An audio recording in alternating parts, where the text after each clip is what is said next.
So I used to really be into older garden tractors, and at one point I even used to restore them, and I've done many of them, and it's been a lot of fun over the years. But since I started my business, the time to do something like that has gone away.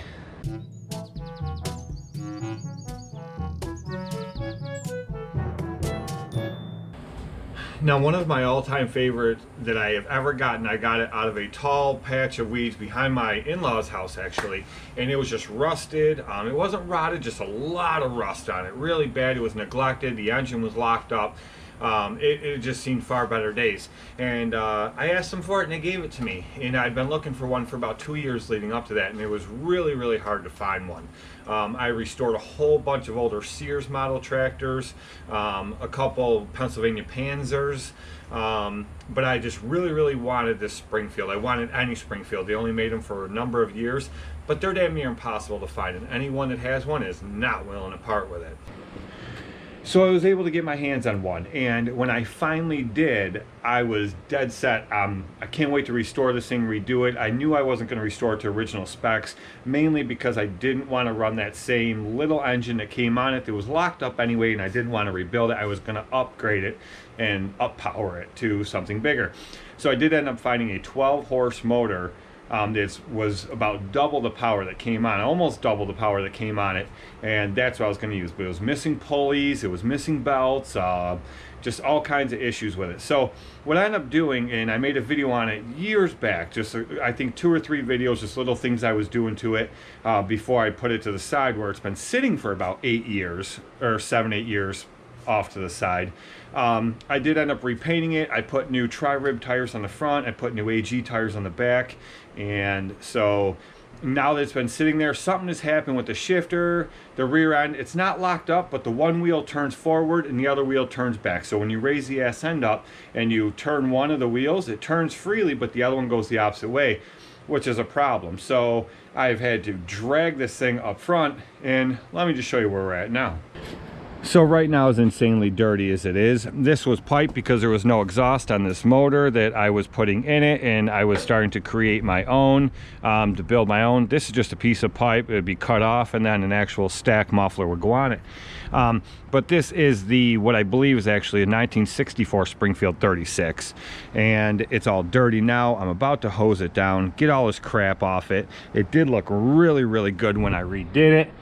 When I painted it and got everything so it was looking good. But I do have the original tag. The original tags on these came attached to the bolt that holds the seat pan on, and I do still have the original tag to this. So there are still pulleys and stuff missing underneath there that I will either make my own or try to figure out what I got to do to get it back together. The main keys with this is getting that rear end off, figuring out what's wrong with that, freeing that back up, and then creating some type of pulley mechanism for underneath so that the clutch pedal works the right way, and then getting it running. Really not a lot of things to do to it, and then go through all of it in the front again.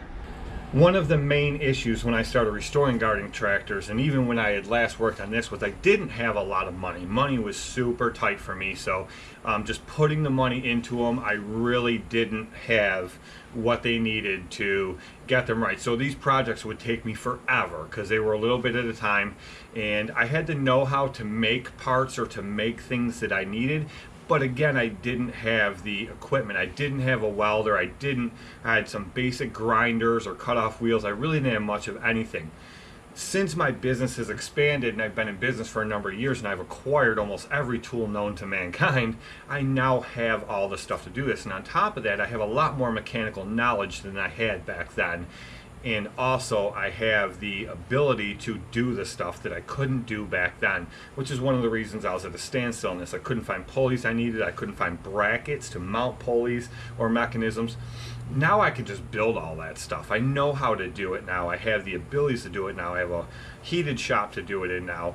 So that's why I'm getting this thing back out, to finally finish this thing off. So it will be a series of videos that I will put together in parts of, but for now we're just going to get this thing cleaned up and get it back in the shop here.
So there she is.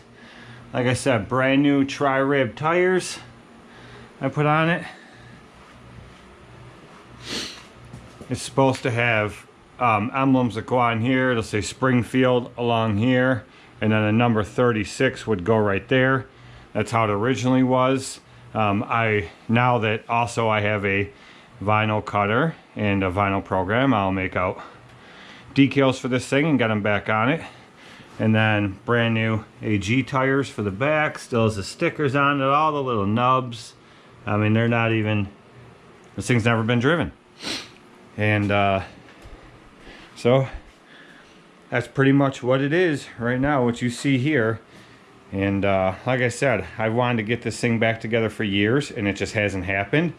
And now it's going to happen. So in between all my other videos, there will be a series of videos on this thing.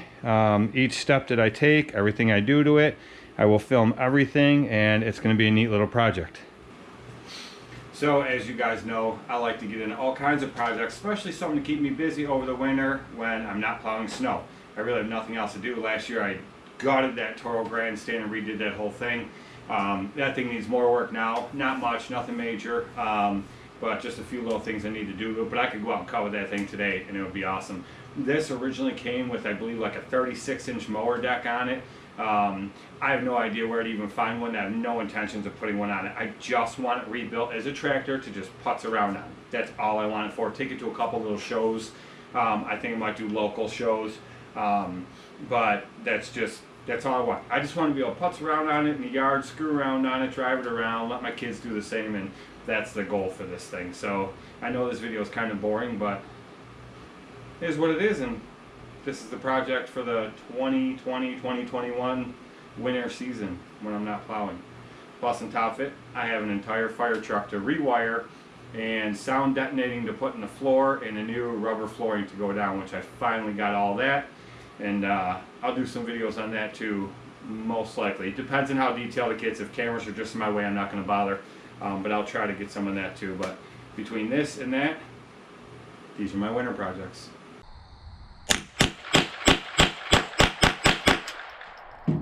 Make sure you hit the subscribe button, leave a thumbs up, and comment if you want to. You don't have to, but if you want to, you can. We'll see you in the next one.